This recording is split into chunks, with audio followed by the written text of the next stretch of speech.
Hey everybody, this is Joshua Kenny Greenwood. I am the senior pastor and the overseer here at the Empowerment Center Church, churchfreedom.org, and I'm also the author of this book called The Corporation Soul, Freeing America's Pulpits from the Restrictive 501c3 Laws for Churches. It's available today by going to corporationsoulbook.com. Today we got a question from someone that asked us. This is actually a wonderful, wonderful lady that asked us this question. I actually know the lady that asked this question, and so I hope she doesn't mind. Lori Solinger.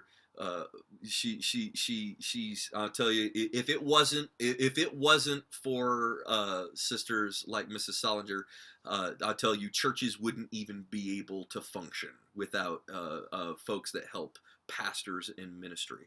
So in this particular video, we got a question, and she wanted to ask us in regards. She's actually asking on behalf of a pastor, but they wanted to ask, can we add a third successor to the corporation soul, because the corporation soul has a successor. So that way, for instance, if the overseer either dies or resigns, then immediately that successor inherits that title and office of the corporation soul. So they want to know, can there be a third designated successor? So in the event of, let's say, the first two died or resigned at the same time, whatever. It's most likely a question if they both died at the same time, if they were in a car crash together, whatever. What do you do? What does the church do? That can be done. In fact, we actually explain that in the book. We explain it on our website in our materials.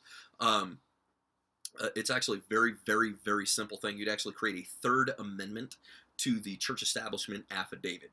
You create a custom amendment to that affidavit. We actually explain thoroughly how to do this when you get this book.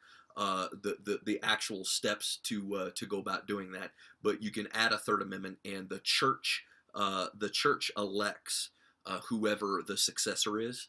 It's not just like I can just pick. Everybody has to pick whoever the successor is going to be. So in that particular case, the church can pick a third successor if they wanted to for the corporation soul.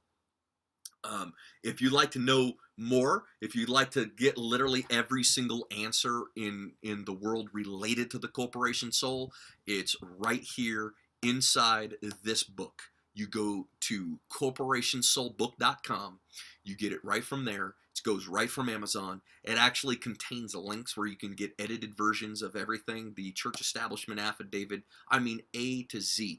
In fact, if your church needs a solution for a registered agent in one of the 8 remaining states, like here in Oregon, we have solutions for that. It's all inside the book. Literally everything from A to Z. You can use this book. You can completely set up or reorganize your present church or ministry in less than 2 weeks.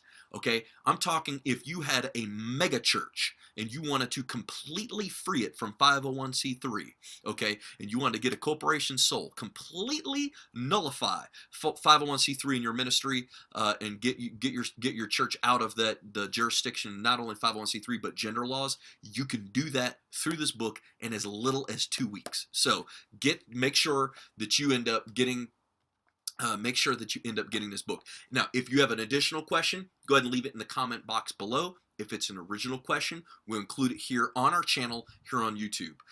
So make sure that you subscribe to our channel here on YouTube so you can get the response to the video if you do ask us a question. Other than that, I hope that this video has helped you. Thank you so much, and God bless.